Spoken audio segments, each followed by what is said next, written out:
Good evening everyone. मैं हूं संतोष कुमार और आज हम लोग अपने इस सेशन में कॉन्स्टिट्यूशन ऑफ इंडिया के ऊपर डिस्कस करेंगे।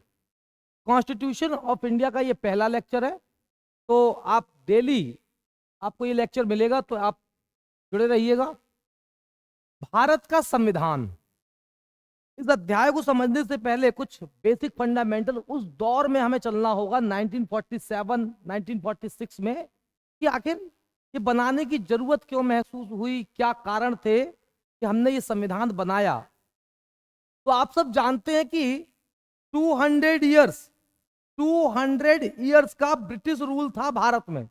200 इयर्स तक भारत पे अंग्रेजी शासन रहा और उसके बाद 15 अगस्त 1947 ये वो तारीख है जिस दिन हमारे फ्रीडम फाइटर्स को फाइनली एक सफलता मिली, ये मुल्क आजाद हुआ। तो 15 अगस्त 1947 तो वास्तव में हमारा काम शुरू हुआ था, खत्म नहीं हुआ था।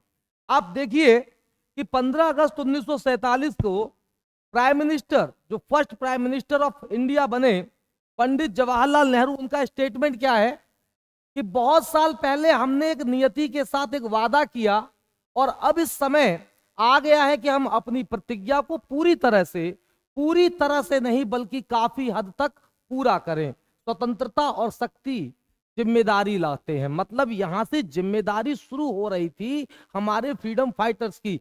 हमारे लिए बड़ा चैलेंज था कि नए भारत का निर्माण करें, और उसके लिए हमारे देश में किस तरीके से संविधान की प्रक्रिया, उसके बनने का प्रोसेस चला है, उसको हम यहां से समझने की कोशिश करेंगे। आप यहाँ पे प्राइम मिनिस्टर नेहरू का एक कोट और देख रहे होंगे। जब भारत आजाद हुआ 15 अगस्त 1947 को, तो आपको पता है कि रात के 12 बजे हमारे देश को आजादी मिली। और वहां पर उन्होंने एक वर्ल्ड फेमस उनकी स्पीच और कोटेशन है, at the stroke of midnight. ये विश्व के सबसे प्रसिद्ध भाषणों में से एक है कि मध्य रात्रि को जब पूरा विश्व सो रहा होगा, तब भारत को नई आजादी मिलेगी, नई ऊर्जा और नई चेतना के साथ भारत को आगे बढ़ना होगा। तो अब हम यहां से भारत के संविधान के निर्माण की प्रक्रिया पर आगे बढ़ते हैं। देखिए, सबसे पहले कुछ बातें समझनी होंगी कि 200 सालों की गुलामी थी और 200 सालों की गुलामी के बाद ब्रिटिश गवर्नमेंट ने यह डिसाइड किया फाइनली कि हमारे देश को वो आजाद कर देंगे। तो सबसे पहला क्वेश्चन रेज होता है कि ऐसे कौन से कारण थे जिनकी वजह से अंग्रेज या अंग्रेजी सरकार विवश हो गए कि वो भारत को आजाद करें। तो उसके लिए दो तरह के कॉज हैं, कुछ इंटरनेशनल कॉज हैं, कुछ नेशनल कॉज हैं, यानी अंतरराष्ट्रीय कारण भी हैं और राष्ट्रीय कारण भी हैं। राष्ट्रीय और अंतरराष्ट्रीय दोनों कारणों में पहले हम अंतरराष्ट्रीय कारणों को यानी इंटरनेशनल कॉज के बारे में समझेंगे और उसके बाद हम लोग नेशनल कॉज के बारे में समझेंगे। अब देखिए, वैसे तो आप सबको पता है कि सेकेंड वर्ल्ड वॉर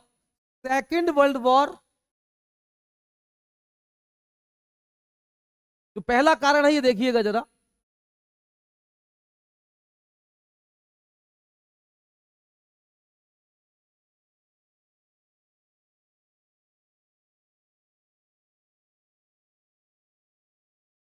देखिए, जो पहला कारण है वो मैं आपको बता देता हूं कि दुनिया में 1939 से और 1945 तक पूरे विश्व ने एक सबसे बड़ी त्रासदी झेली सेकेंड वर्ल्ड वॉर के रूप में। सेकेंड वर्ल्ड वॉर के रूप में।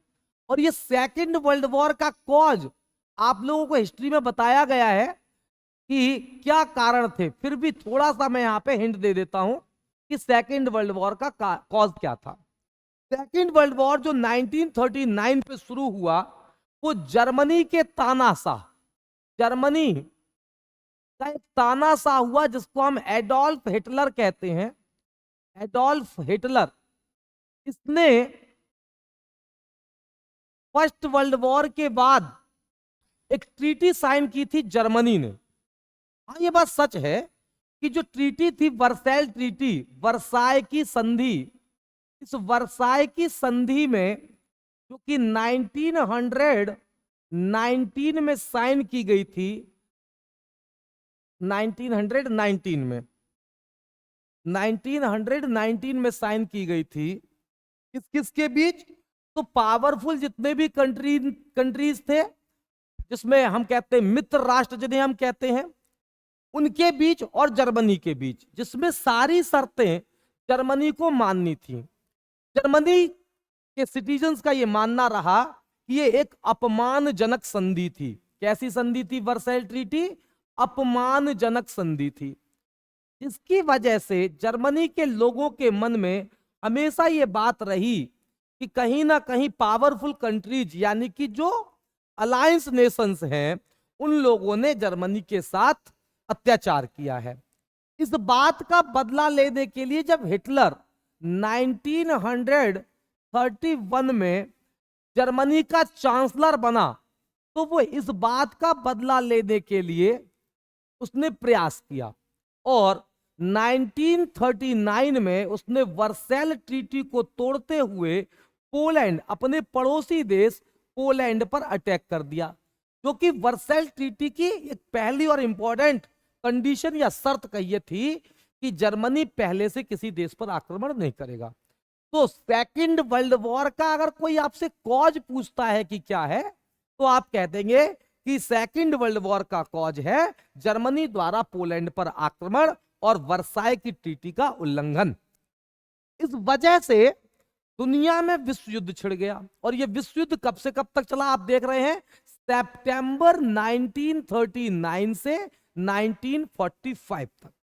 इस विश्व युद्ध का अंत अगर आप देखें तो देख पाएंगे कि 6 अगस्त 1945 को अमेरिका ने, जो कि मित्र राष्ट्रों के समूह में था यानी अलायंस नेशंस में था, अमेरिका ने जापान के ऊपर, क्योंकि जापान किसकी साइड है? जर्मनी की साइड है, यानी कि वो पोलर नेशंस की तरफ है। तो जापान के दो शहरों आपको पता है, हिरोशिमा और नागासाकी पर परमाणु हमला यानी न्यूक्लियर अटैक करके, ये न्यूक्लियर अटैक की आप तस्वीर देख पा रहे हैं, ये 6 अगस्त और 9 अगस्त को जापान के दो शहरों पर हमला किया अमेरिका की फौजों ने। ये मानव इतिहास की सबसे बड़ी जेनोसाइड कहिए, नरसंहार कहिए, त्रासदी कहिए थी। तो सेकंड वर्ल्ड वॉर दुनिया के लिए जहां विनाशकारी था, व्यक्तिगत तौर पर मैं यह मानता हूं कि सेकंड वर्ल्ड वॉर भारत के लिए एक रे ऑफ होप लेके आया, जिसकी वजह से हुआ ये कि इंग्लैंड की इकोनॉमिक पावर घट गई। एक बात, इंग्लैंड की इकोनॉमिक पावर घटने की वजह से वहां पे एक क्राइसिस उत्पन्न हुआ और इंग्लैंड के लोगों के मन में यह बात बैठ गई कि अगर इंग्लैंड भारत को आजाद कर दे तो वहां की सरकार का पूरा फोकस वहां के नागरिकों के डेवलपमेंट पे होगा। तो वहां के खुद के नागरिक इस बात की डिमांड करने लगे कि भारत को आजाद कर दिया जाए। तो अब आगे समझते हैं कि मतलब हम सेकेंड वर्ल्ड वॉर में अपनी एक उम्मीद के तौर पर देख सकते हैं कि यहां से भारत की आजादी का रास्ता खुलता हुआ दिखता है। दूसरा कारण समझते हैं। दूसरा कारण क्या है कि द्वितीय विश्व युद्ध की इस महान त्रासदी के बाद, इतने घनघोर मानव त्रासदी के बाद हुआ यह कि पूरे विश्व ने यह महसूस किया कि दोबारा इस तरह की नरसंहार, इस तरह का युद्ध या महायुद्ध या महाविनाश दोबारा विश्व में ना हो। इसको रोकने के लिए पूरे विश्व के 50 देशों ने, बाद में उनकी संख्या 51 हो गई, 50 देशों ने सान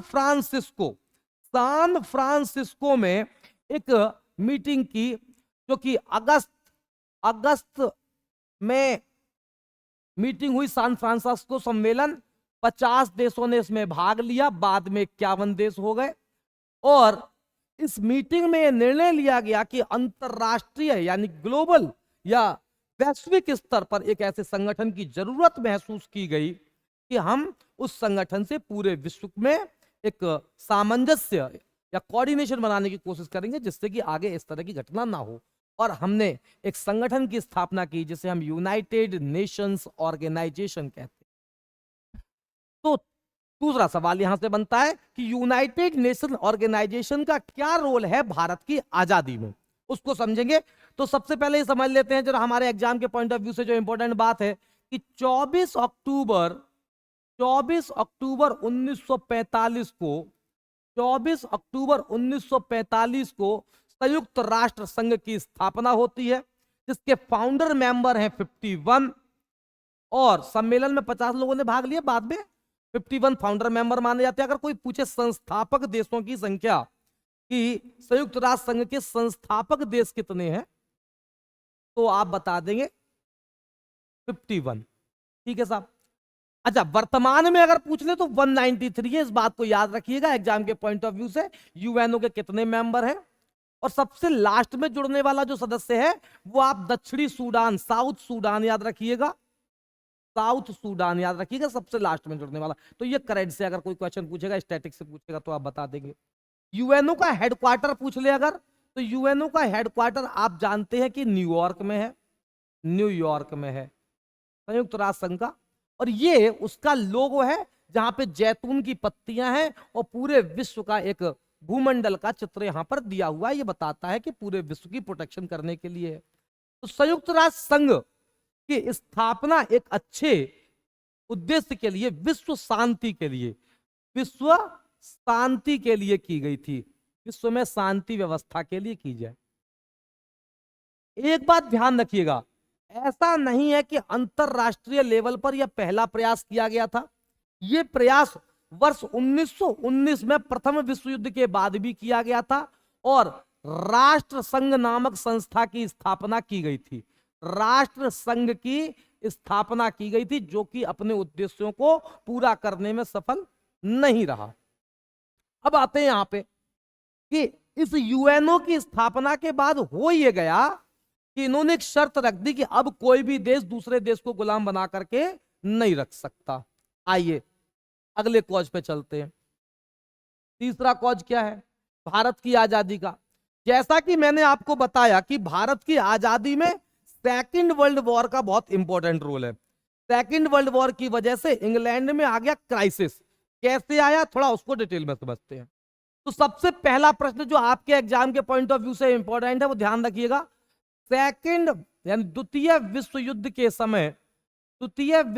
के समय अगर आपसे पूछ लिया जाए कि यूनाइटेड किंगडम या ग्रेट ब्रिटेन या इंग्लैंड का प्राइम मिनिस्टर कौन था, ब्रिटेन का प्रधानमंत्री कौन था, तो आपको पता होना चाहिए कि ब्रिटेन के प्रधानमंत्री विंस्टन चर्चिल थे। कौन थे? विंस्टन चर्चिल थे।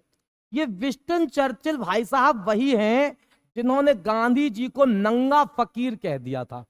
विंस्टन चर्चिल ये वही व्यक्ति हैं जिन्होंने गांधी को नंगा फकीर कहा था। ठीक, अब आते हैं आगे। ये विंस्टन चर्चिल बड़ा महत्वाकांक्षी टाइप का प्रधानमंत्री है, और इसकी इच्छा है कि अगर सेकेंड वर्ल्ड वॉर में इंग्लैंड जबकि इंग्लैंड से कोई लड़ाई नहीं जर्मनी की, अभी इंग्लैंड अगर पार्टिसिपेट करता है सेकेंड वर्ल्ड वॉर में और हम जीते हुए ग्रुप का हिस्सा हुए, तो इंग्लैंड की पूरे विश्व में एक धाक बनेगी और हम पावरफुल ग्रुप का हिस्सा होंगे। इससे पॉलिटिकली इंटरनेशनल लेवल पे हमें फायदा होगा। विंस्टन चर्चिल की ये जिद है। जबकि इंग्लैंड में प्रॉब्लम क्या हो गई थी कि आप सबने पढ़ा है कि 1930 में, आपको इकोनॉमिक्स वाले सर ने बताया होगा, 1930 में विश्व में एक महामंदी आई थी। विश्व में महामंदी आई थी। ये जो महामंदी है, मंदी को इंग्लिश में रिसेशन बोलते हैं, और जिसमें कि वस्तुओं की कीमत आवश्यकता से अधिक घट जाती है, जिससे उसकी सीपी यानी कॉस्ट प्राइस भी नहीं निकल पाती, तो कंपनियां घाटे में चली जाती, फाइनली इकोनॉमी का साइकिल रुक जाता है। तो विश्व में महामंदी आई, जिसका इफेक्ट अभी 1940-45 तक, बल्कि 15-20 सालों तक वो दिखता रहा। और इंग्लैंड में इतना क्राइसिस आ गया कि लोग एक टाइम के मील के लिए घंटों लाइन लगाते थे। आप इस चित्र में देख पा रहे होंगे, यहां लिखा है कोई कॉफे का सीन है, जहां पर लोग फ्री ऑफ कॉस्ट जब गवर्नमेंट कुछ बांटती थी तो लोग घंटों लाइन लगा करके खड़े रहते थे ब्रेड और चाय या कॉफी या दूध के लिए। तो ये उस समय की इंग्लैंड की इकोनॉमिक कंडीशन, खराब इकोनॉमिक कंडीशन को रिप्रेजेंट करता है। अब ये लोग वहां पे डिमांड क्या कर रहे हैं कि भैया भारत को जितना हमें एक्सप्लॉइट करना था, जितना वहां से मिनरल्स और रिसोर्सेज का हमें दोहन करना था, वो हम कर चुके। अब भारत से हमें कुछ प्राप्त नहीं हो रहा, बल्कि भारत को पोषण करने के लिए, भारत में अपनी सेना रखने के लिए इंग्लैंड की सरकार की इनकम का बहुत बड़ा हिस्सा खर्च हो रहा था। तो ये लोग चाहते ये हैं कि इंग्लैंड की सरकार भारत को आजाद कर दे ताकि उनका पूरा का पूरा फोकस इंग्लैंड पे हो। तो विंस्टन चर्चिल इस युद्ध में जबरदस्ती कूद जाते हैं। ऐसे मतलब इसको कहते हैं आप कि करेला और नीम चढ़ा। मतलब एक तो इकोनॉमिक कंडीशन खराब है और भाई साहब कह रहे हैं कि हम तो युद्ध लड़ेंगे। इंग्लैंड की जनता कह रही है कि युद्ध मत लड़िए, नहीं तो इससे हमारे एक्सपेंसेस और बढ़ जाएंगे, जिससे कि सरकार हम पे ध्यान नहीं दे पाएगी। और ये युद्ध में कूद गए, ये युद्ध में कूद गए और सेकेंड वर्ल्ड वॉर में इन्होंने हिस्सा लिया। हाँ, ये बात सही है कि विंस्टन चर्चिल जिस टीम का हिस्सा बने, अलायंस नेशंस या मित्र राष्ट्र, वो टीम युद्ध जीत गई। लेकिन इसके बाद क्या हुआ, वहां पर 5 सालों तक क्राइसिस रहा, जिससे इंग्लैंड की जनता उनसे नाराज थी। अब भारत की आजादी का चौथा और महत्वपूर्ण कारण कि change in power in Britain, यानी कि ब्रिटेन में सत्ता में परिवर्तन आया।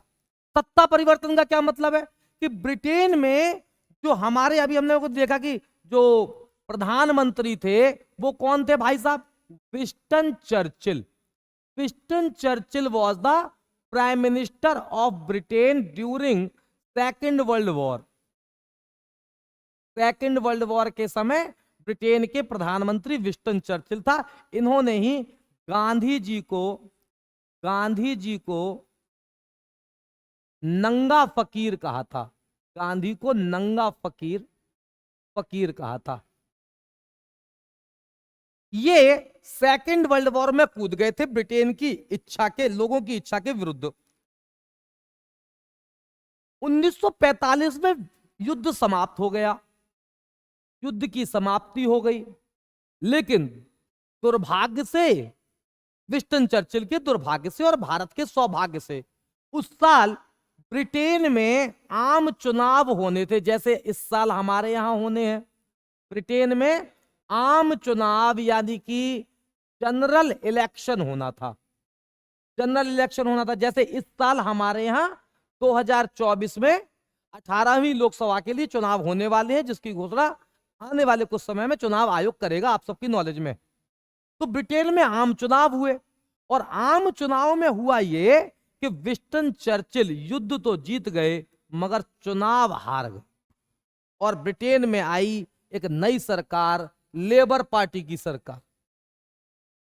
तो अब बाकी की चीजों पे हम लोग कल फोकस करेंगे। आज के लिए इतना ही। Thank you.